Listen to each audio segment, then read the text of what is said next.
Muy buenas tardes, bienvenido a su diplomado de ciberseguridad. Vamos a comenzar con esta semana de actividades y como de costumbre, ¿verdad? En la escuela, al principio de cada clase hacemos una pequeña reflexión para trabajar con los componentes que llamamos de tipo actitudinal.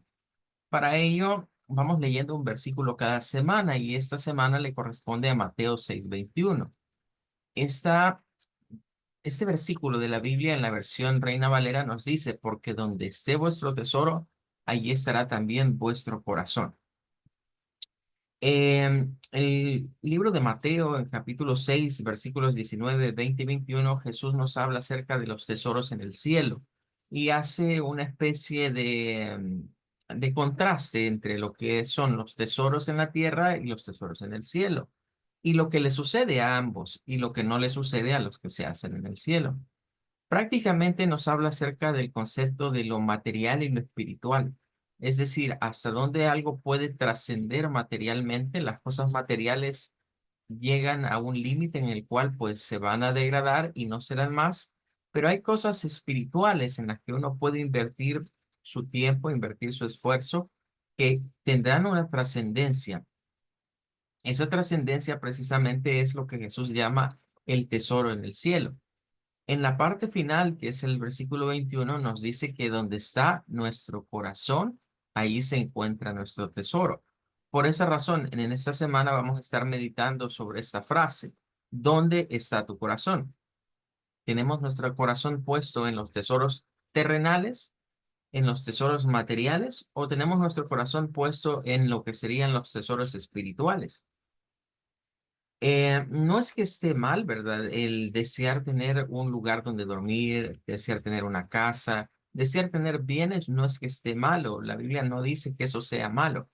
Al contrario, dice que debe de ser aprovechado de la mejor manera para quienes tienen o tenemos, digamos, ese tipo de bendiciones. Sin embargo, lo que sí nos invita Jesús es a no desvivirnos por esas cosas, es decir, no darle mayor prioridad a las cosas materiales que a las cosas que tienen que ver con la parte espiritual. Descuidarnos de la parte espiritual nos puede llevar a incluso a situaciones como, a pesar de que muchos millonarios tienen todo lo que el dinero les pueda comprar, pues sucede que sus vidas personales, sus hijos, si es que tienen hijos, sus matrimonios, pues van de lo peor. Terminan casados con personas que terminan interesados solo en su dinero, o sus hijos, ¿verdad? La vida de sus hijos es un completo desastre. En ese sentido es donde debemos de meditar. Bueno, lo material al fin y al cabo no trascenderá, lo espiritual sí. Bueno, con eso vamos a estar trabajando esta semana en el versículo de reflexión. Y vamos a continuar con lo que era la parte introductoria al diplomado en ciberseguridad. Habíamos estado viendo algunos de los objetivos del curso, ¿verdad? Claro, debemos de comprender que todo lo que es un programa de estudio, todo lo que es un plan de estudio, tiene pues las directrices de lo que iremos viendo, de lo que iremos conformando, de los objetivos que se buscan al finalizar, am, a que el estudiante egresado pues del área tenga un perfil desarrollado. Dentro de esto, pues tenemos varios objetivos. Fundamentos, tenemos conocer los riesgos y las políticas que se manejan dentro del tema de ciberseguridad, tecnologías, herramientas, la parte de la criptografía, ¿verdad? Que se ha vuelto muy de moda. Cuando hablamos de los principios de criptografía, pues se refiere precisamente a la parte de lo que conocemos como encriptación o desencriptación de datos, que pues se refiere al hecho de darle seguridad a lo que son la información que circula en Internet. Esa es la parte de la criptografía. También, ¿verdad? El hecho de pruebas. En esa parte, en las pruebas, pues sale a reducir el famoso hacking ético, que cuando pensamos en hackers, pensamos inmediatamente en personas quizás que tienen alguna mala intención con lo que están haciendo. Sin embargo, no necesariamente eso es así. Hay muchas personas que, digamos, o muchos hackers que su afán no es hacerse ricos a través de algo que hagan invadiendo una red, ¿verdad? Más bien, yo sí considero que los hackers son personas que no tanto son hackers por dinero, sino más bien lo son quizás por fama, ¿verdad? Por reconocimiento. La mayoría de personas que se dedican a esto, eso es lo que buscan realmente, ser reconocidos, ¿verdad? A nivel internacional de que hicieron o lograron penetrar a un círculo, digamos, que cualquiera diría, bueno, eso tendría que estar muy protegido.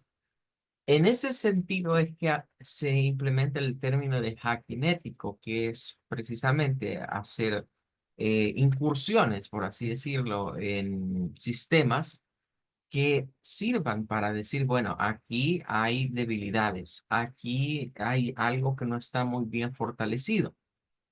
Y vamos a hablar, claro, de esa parte también.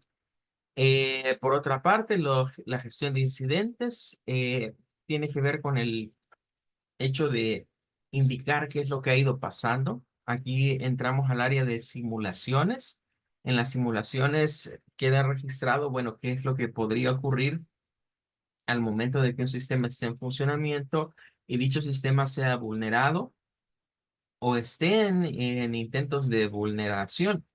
Lamentablemente, en esta parte, las simulaciones creo yo que hoy en día juegan un papel en el cual quizás muchos sistemas de los que se implementan en la actualidad no se hacen simulaciones, sino que hasta el momento en el que deben de entrar a funcionar, ahí se ve que son los problemas que surgen.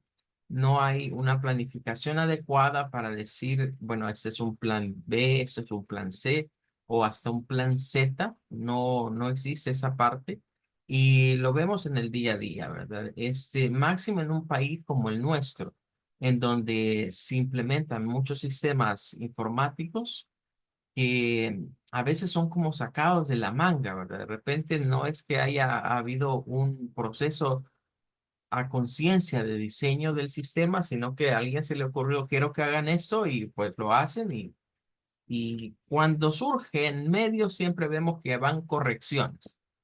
Es precisamente porque se saltaron la parte de la simulación.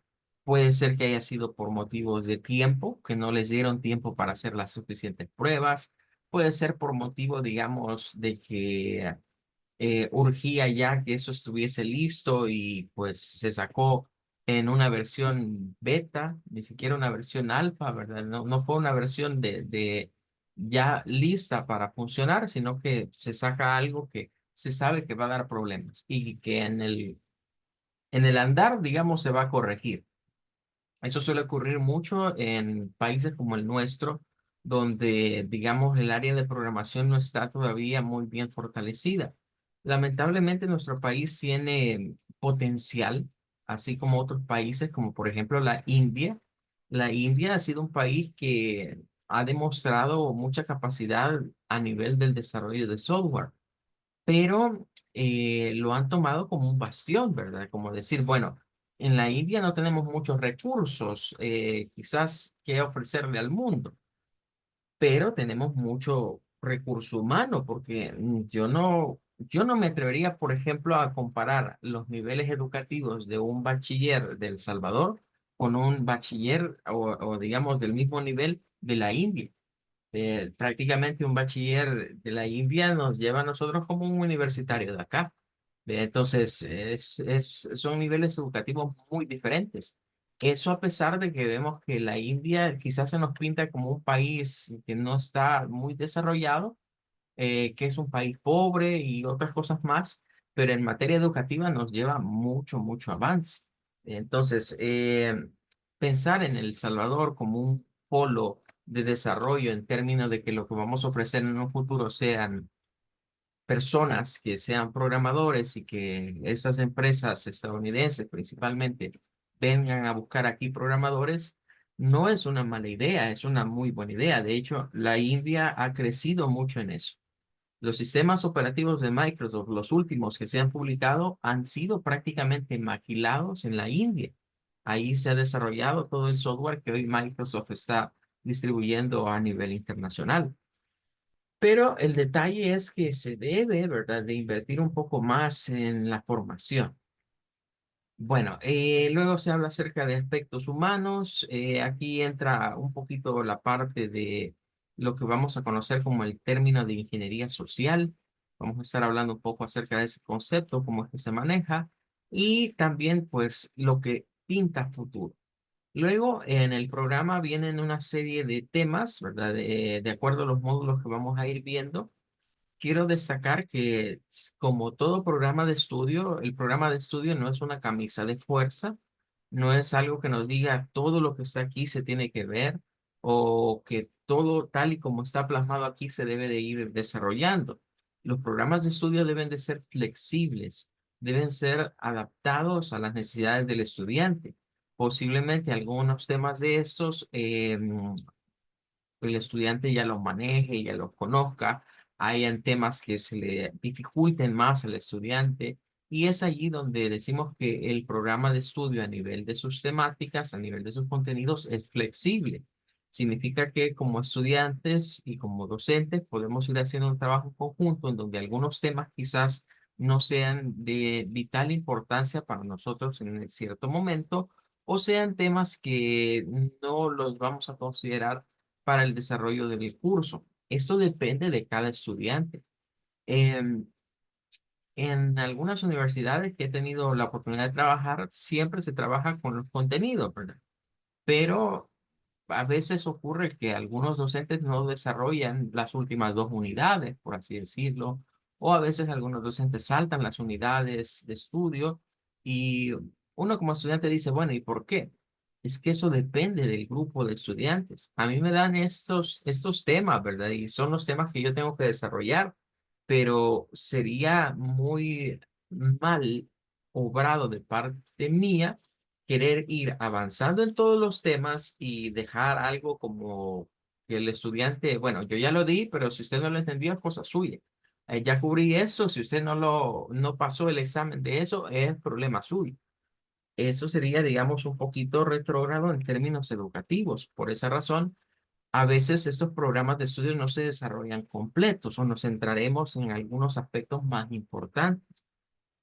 Como estos se van actualizando, por lo menos aquí en ESC, estos los vamos actualizando cada año y medio. Eso implica que hay temas que van saliendo. Hay algunos temas que se incorporan que quizás por el momento en el que se está viviendo han tomado relevancia o han tomado auge. Y hay otros pues que han ido quedando ya como desfasados. Van saliendo, digamos, del programa de estudio. Ahora, tenemos un módulo en el cual pues es la introducción, que es lo que vamos a comenzar ya esta semana. Como una introducción, pues definiciones, conceptos, historia, fundamentación. La parte, digamos, de la ética y la parte legal tiene que ver mucho en la parte de la ciberseguridad. Tenemos el módulo 2 gestión de riesgos y políticas, ahí está el desarrollo de temas. Y luego ya vamos a hablar acerca de tecnología, ¿verdad? Dentro de esto, quizás los conceptos claves que debemos de manejar son los firewalls, también tenemos los antivirus, los anti-spyware.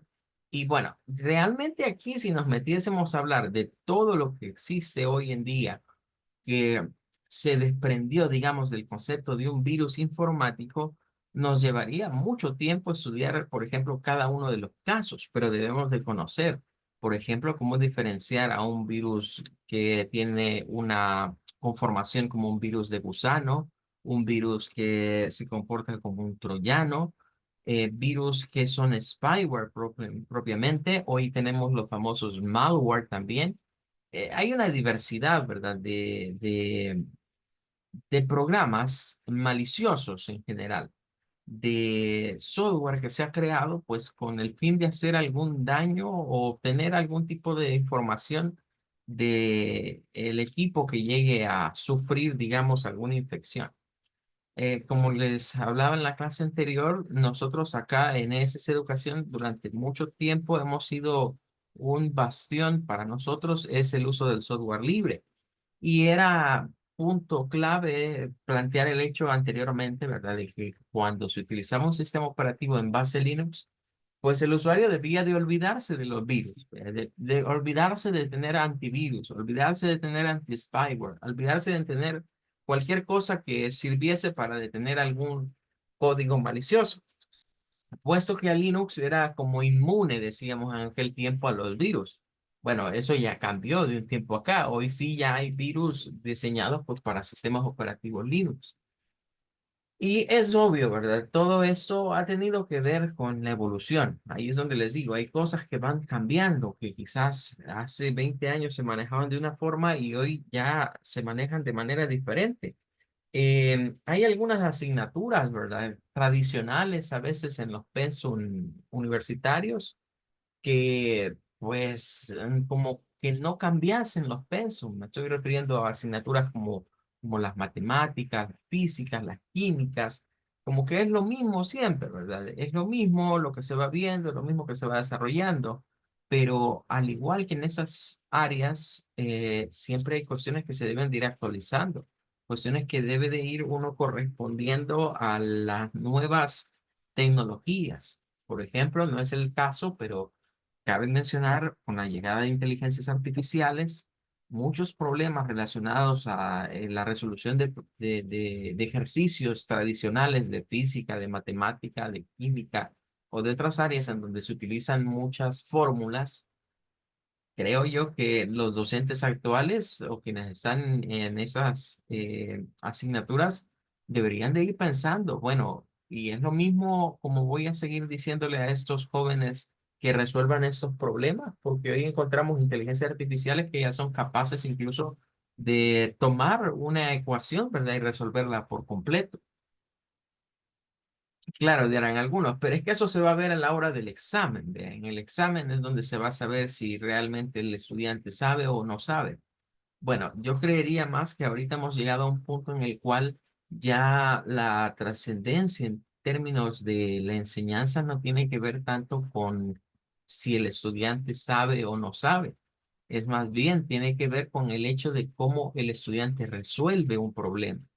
Al fin y al cabo, cuando vamos a la vida real, en los trabajos, lo importante no es si la persona que está al frente de algo sabe o no sabe. Lo importante es si puede resolver. Se ha puesto de moda ese meme hoy ahí en las redes sociales, vea, de que se necesita, yo quiero un hombre que resuelva, algo así, el meme, vea. Y lo han vuelto hoy del lado de las feminas y dicen, ah, no, queremos una mujer que resuelva. Bueno, eso es lo que buscamos hoy en día.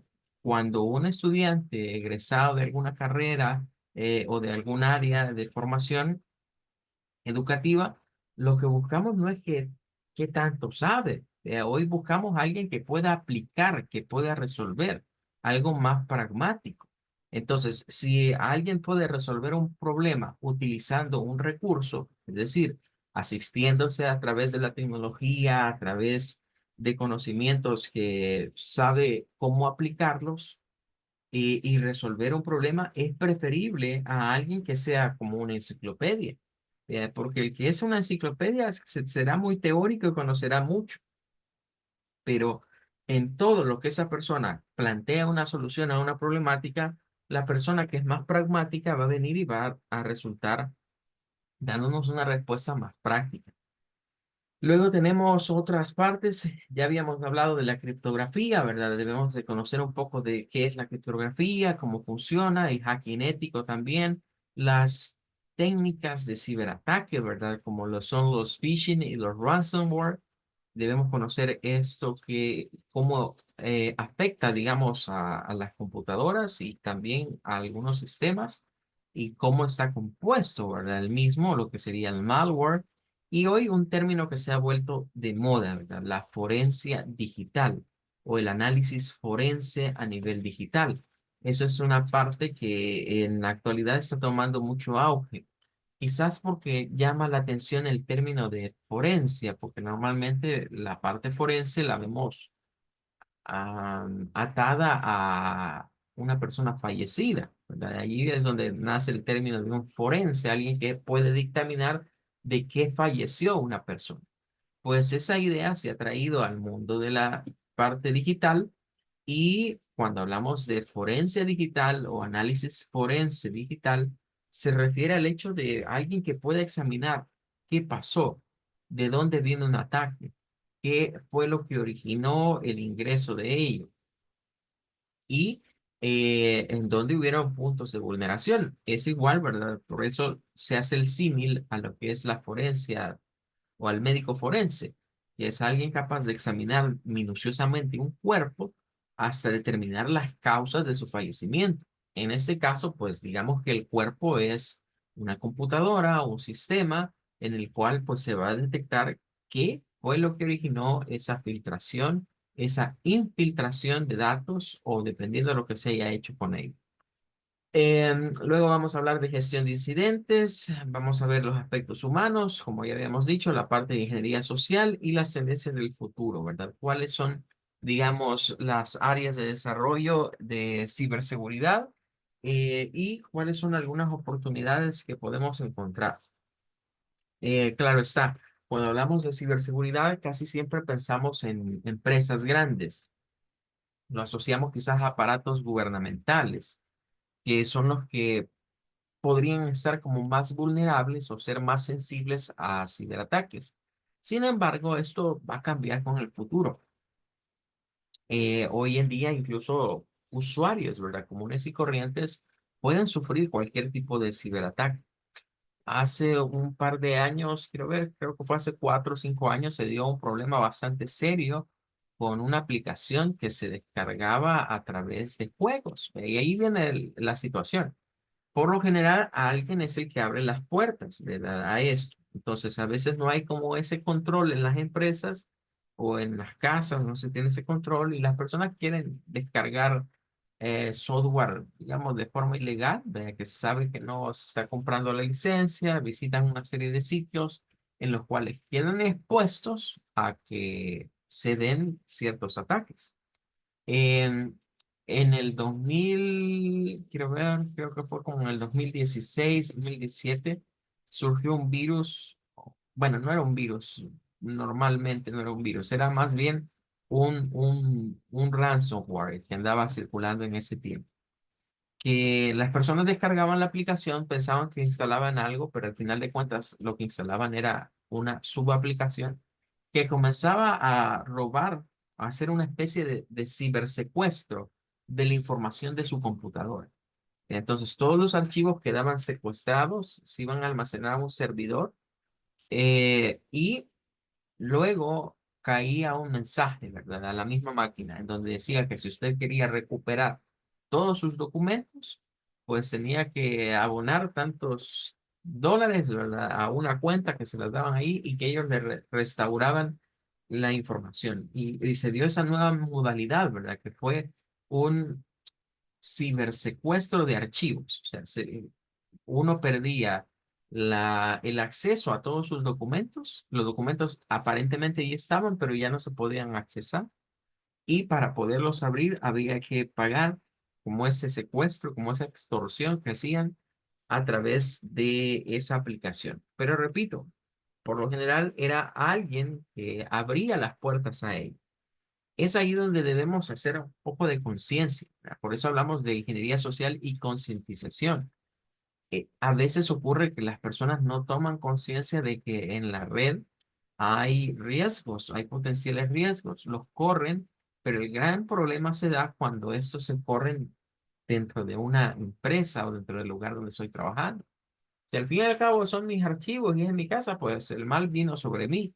Pero si lo hago sobre una empresa o sobre un lugar en donde yo estoy laborando, pues voy a abrir esa puerta a que accesen a los datos más sensibles.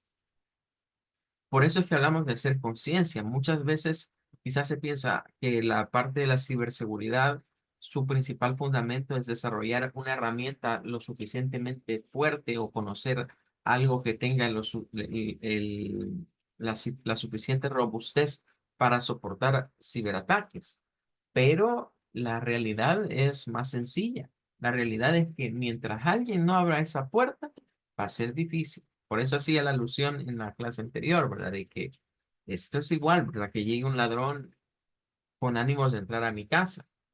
Si yo le abro la puerta de par en par, pues, yo le abrí la puerta y entró, ¿verdad? Pero si yo soy precavido, ¿verdad? Y veo quién es primero, pregunto, tengo un ojito a través de la puerta para ver quién está ahí, tomo mis medidas, pues va a ser mucho más difícil.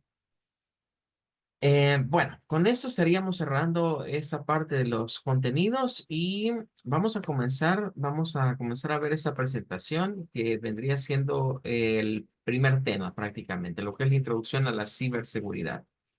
Debemos de hablar algo importante y es respecto a lo que es, bueno, esto se ha sacado de Google Trends. Lo que se ha hecho acá es buscar ciertas palabras, ¿verdad? Entre ellas ciberespacio, ciberseguridad, cibercrimen, ciberamenazas. El término ciber o cyber, como viene del inglés, se puso de moda con la llegada pues, de las computadoras y es un prefijo, prácticamente se ha vuelto un prefijo alusivo a todo lo que tiene que ver con el mundo, digamos, de la computación, de la informática, de la tecnología. Eh, a todo lo que tiene que ver, digamos, con ese conjunto de chips y circuitería que hacen que estas computadoras en la actual funcionen. Sin embargo, vemos acá que el tema de ciberseguridad comparada con ciberespacio, con cibercrimen y ciberamenazas ha ido creciendo. Y eso que se tomó acá a Google Trends a partir del 2004, digamos, a la fecha actual. Eso nos está diciendo que las personas están buscando mucho eso. Curiosamente, si vemos el año 2004, lo que estaba de moda en ese entonces era hablar del ciberespacio, que fue cuando el Internet comenzó a liberarse un poco más a nivel internacional. En la década de los 90, el Internet estaba exclusivamente en países desarrollados, principalmente Estados Unidos. Aquí en nuestro país, las primeras conectividades en Internet comenzaron a llegar en el 97, 98, donde había que conectarse a través de un fax modem. Era una conexión a través del cable telefónico, del cable de 4 hilos telefónico, el RJ11, el que se utilizaba en aquel tiempo. Se compraba una tarjeta de fax modem que se conectaba a la computadora y ahí llegaba el cable que venía de la línea telefónica y de esa misma tarjeta se sacaba otro cable que llegaba al teléfono por si usted quería recibir llamadas. Pero tenía que estar consciente que en el momento en el que usted recibiese una llamada perdía su conectividad a Internet. Era una forma diferente, digamos, de accesar a lo que era Internet y en ese tiempo fue corriendo y fueron llegando evoluciones de las redes. Para el año 2004, que es donde se definió esto, pues hablar de ciberespacio era lo que estaba de moda, era lo que estaba, digamos, en ese tiempo en auge. Para la fecha actual, pues ya no es la palabra o no es el término de moda. El término de moda actualmente es la ciberseguridad. ¿Qué ha pasado en este devenir, digamos, ya de 20 años a partir del 2004 para acá? Bueno, muchas cosas. Entre ellas, por ejemplo, podemos ver que algo que se llama cibercrimen ha estado ahí vigente, no ha tenido, digamos, como ese crecimiento exponencial que ha tenido el ciberespacio y respectivamente lo que es ciberseguridad, sino que ha estado allí, ¿verdad? En una línea casi constante, desde que surge el Internet hasta las fechas actuales. Significa que el crimen o el cibercrimen siempre ha estado presente a pesar, digamos, de las evoluciones en las redes que haya tenido, eso siempre ha existido. No ha sido algo que tenga mucha generación de búsquedas, pero sí está ahí presente. Por otro lado, ciberamenazas, vemos que es un término que casi ni se nota, casi ni se marca, no lo buscan mucho los usuarios. ¿Qué está pasando acá? Bueno, en este término de 20 años, digamos, desde el 2004 a la fecha 2024, la situación ha cambiado y vemos que los usuarios están más interesados hoy en su ciberseguridad que en el ciberespacio. ¿Por qué? Porque el ciberespacio ya se volvió algo cotidiano, ya se volvió algo común. Tuvo su punto de mayor fuerza, ¿verdad? En esa época y después fue decreciendo y decreciendo el interés. ¿Por qué decreció el interés? No que las personas no estén interesadas en el ciberespacio, sino que no están interesadas en algo que ya es cotidiano, A eso nos referimos. En cambio, la ciberseguridad ha ido aumentando. Cuando comparamos la gráfica del 2004, vemos que las crestas eran mínimas, no había mucho interés. Claro, era un tema nuevo, era algo que todavía no se había expandido porque el Internet todavía estaba en desarrollo de llegar a muchas más personas. Debemos tomar en cuenta que en nuestro país, hoy en día, pues tenemos conexión a Internet no solo dedicado, sino también a través de los paquetes de telefonía. El acceso, digamos, hoy a la red de redes se ha vuelto mucho más común, mucho más frecuente. Esa misma situación es la que hace que las personas se interesen más en la seguridad que hay de sus datos, en, ya sea en sus dispositivos móviles o en sus computadoras. Y es lo que hace que las personas traten de ser más precavidas o de buscar más información respecto de lo que es la ciberseguridad. Es obvio, el crimen general o el cibercrimen, llamémoslo así, siempre ha estado presente. Y como podemos ver, no es algo que esté ahí marcado como que las personas lo hayan buscado mucho, pero está ahí presente ese factor. Ahora, claro está, el cibercrimen ha ido en aumento también. A medida más personas tienen acceso a Internet, más personas hacen que la red de redes sea su medio a través del cual efectúan transacciones monetarias o o cualquier otro tipo de compraventas, ha hecho que el cibercrimen también vaya creciendo. Recordemos que esas gráficas no son del crecimiento de esas cosas, sino es una tendencia de búsqueda. Es decir, cómo las personas van a buscar a Google información respecto de esto. Entonces, Google nos está diciendo que durante un tiempo muchas personas buscaban información de lo que era el ciberespacio. Hoy en día, ¿verdad? Vemos que muchos están buscando lo que es ciberseguridad. Hay poca gente que busca información respecto al cibercrimen o a las ciberamenazas. Y ese es el punto que nosotros debemos de destacar entonces en este momento. Significa que hay personas que están conscientes de lo que es el ciberespacio, que es su día a día, que en ello invierten la mayor parte de su tiempo. Hay personas que están conscientes que deben de estar protegidas, deben de tomar ciertas medidas en términos de el acceso que tienen a el ciberespacio, pero muy pocas personas son conscientes de lo que es el cibercrimen y mucho menos de lo que son las ciberamenazas. Es allí donde destaca más este punto de la ciberseguridad, porque significa que hay personas que desconocen del tema. Y aquí deberíamos de retomar un pasaje bíblico, ¿verdad? Que dice en el libro de Oseas, si no me recuerdo mal, dice Dios que mi pueblo pereció por falta de conocimiento. Mi pueblo pereció por falta de conocimiento. Si eso lo sacamos, digamos, del contexto bíblico y lo aplicáramos a esa parte de la ciberseguridad, estamos en la misma situación. Hay falta de conocimiento en los usuarios que accesan el Internet en términos de lo que es el cibercrimen y de lo que son las ciberamenazas. Saben que hay que tomar medidas de ciberseguridad y quizás están informados respecto de ello, pero desconocen mucho de lo que es el cibercrimen y las ciberamenazas. ¿Qué significa? Que están expuestos. Están expuestos porque desconocen que el cibercrimen está ahí vigente y que pueden ser vulnerables a ciertos ataques.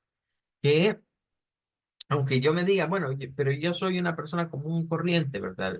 Es que ahí es donde está la situación. A veces pensamos que estos hackers andan detrás de peces gordos, pero es que no siempre es así. A veces los hackers, como decíamos, lo hacen no por dinero, lo hacen por simple diversión, digamos, de sí mismos, por simple autocomplacencia de hasta dónde han llegado sus actos. No se nos olvide que muchos de estas personas que se dedican a ese tipo de actividades muchas veces han sido, tienen problemas, digamos, para cuestiones sociales.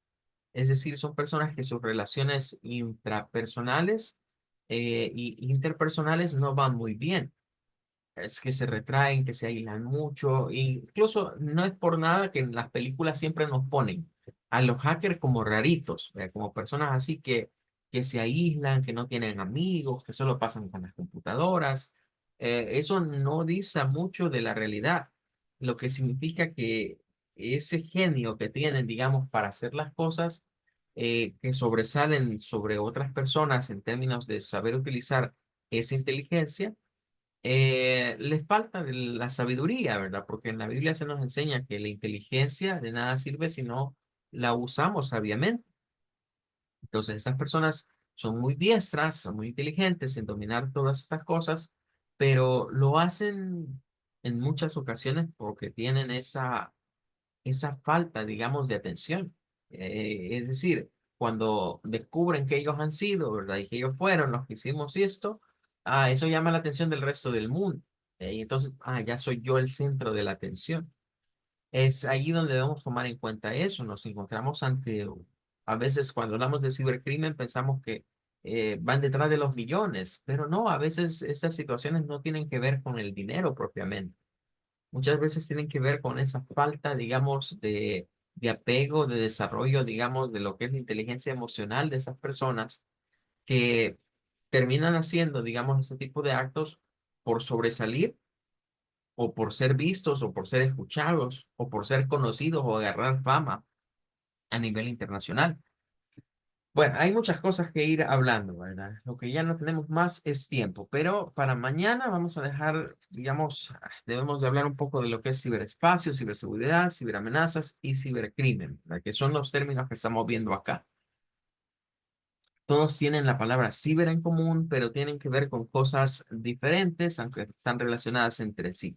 Pero esto lo vamos a seguir viendo pues a partir de la otra clase. Vamos a hablar ya qué es lo del ciberespacio, qué es ese concepto que, como decía anteriormente, no es algo que lo hayan inventado en los últimos tiempos, por así decirlo, o que sea algo novedoso, ¿verdad? De hecho, vamos a ir a esta obra a hacer unas pequeñas referencias a una obra de ciencia ficción, ¿verdad? Pero lo veremos en el día de mañana con un poquito de más tiempo.